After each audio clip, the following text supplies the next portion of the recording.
prepare as far as a handout or anything, but since we didn't really get too far into this first declension nouns last week, we'll probably go over some of that again, and I figure I'm going to spend some time reviewing again, going over some terms and things, and making sure that you're all solid on some of these areas, and give you all the opportunity to ask me any questions.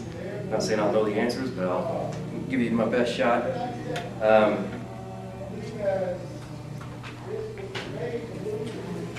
Anybody do the examples I gave last week, the bottom 4 on that second sheet? We'll probably do those here in a little bit. I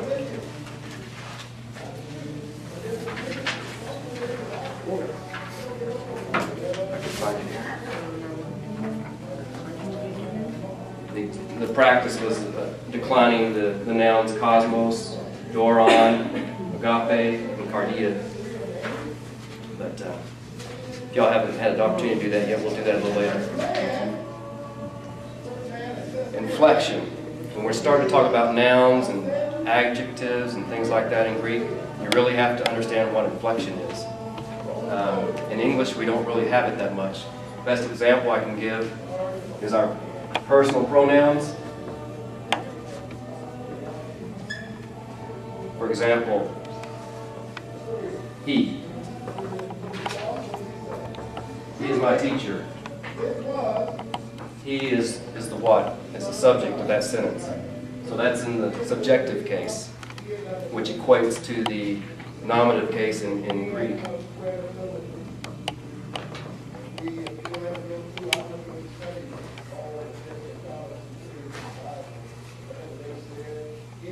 You change where he shows up in the sentence. You say the teacher flunked him. You don't say the teacher flunked he. Here, it changes its form, and it's the teacher flunked him. Here, him is what? Direct object, which in Greek, that's the accusative case. So basically what inflection is depending on what the noun is in the sentence, the word itself changes form. And in Greek, most of the forms will be, there'll be a constant stem that doesn't change, and then it's the case, you've got the case endings at the end of the noun that change depending on whether it's the subject, possessive case, or direct or indirect object. So that little quick review, does anybody have any questions on what inflection is and anything in that area? Does that make sense to everybody?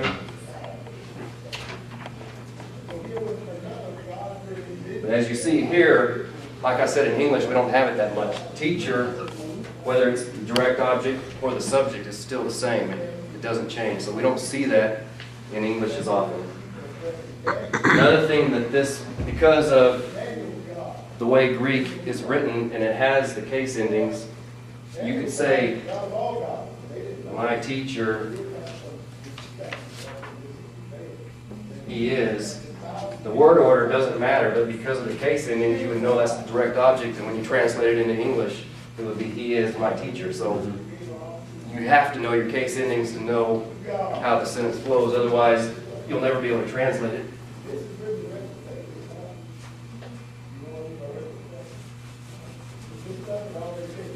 So that's inflection.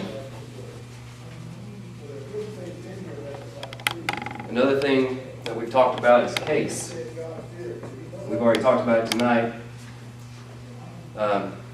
Case is what the noun is in the sentence. So the subject in English, we've got nominative case in Greek, which equates to the subject in the subjective in English, the nominative, and then the possessive is the genitive, and we'll review these here in a bit.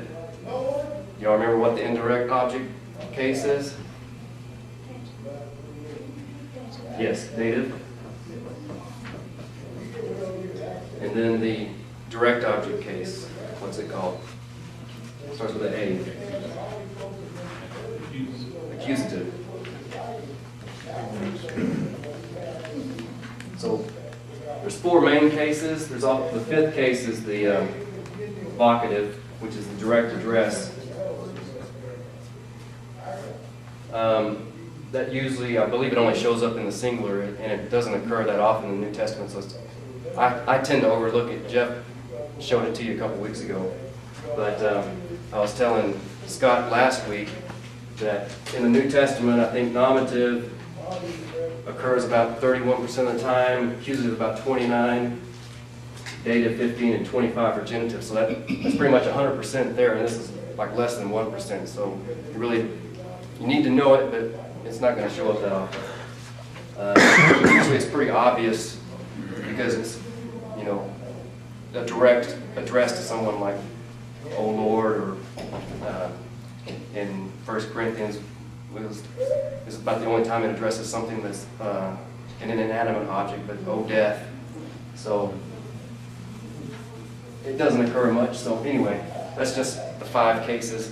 I think Jeff alluded to the fact that some grammars will teach additional three cases, I believe, but they use the same ending, so there's really no way to tell just from the endings which case it is. They usually fall under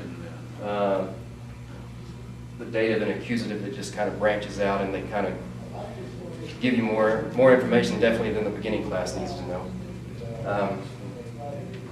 So those are cases. And then number you should be a lot more familiar with because English has that number. You got singular and plural. So for each case, genitive, you'll have a singular and a plural. And then we also have gender. In Greek, gender applies to each word, each noun pretty much is one particular gender. We've got masculine, feminine, and neuter. Generally, a word will only be one. So if you when you learn it, you'll learn it as being like logos. It is a masculine word, so it'll always follow masculine. It'll always be masculine. Masculine in the sense that that's the like when we see it in the vocabulary.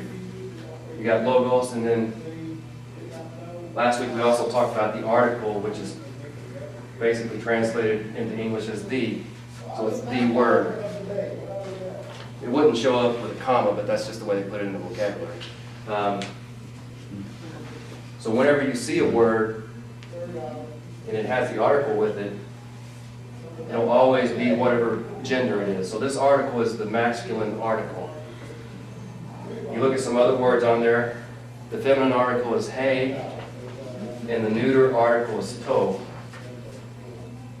You would never see to logos, and you would never see he logos. You would always see ho logos. Jeff is going to get into more of the article next week, but the article declines just like the nouns, where logos is nominative, and then genitive is logu, or logu. I'm getting ahead of myself here, but the article here, if you were to see it, it's u, but it actually has a t in front, so it's tu. Only the nominative article doesn't have a t in, or a tau. I'm saying the English letter.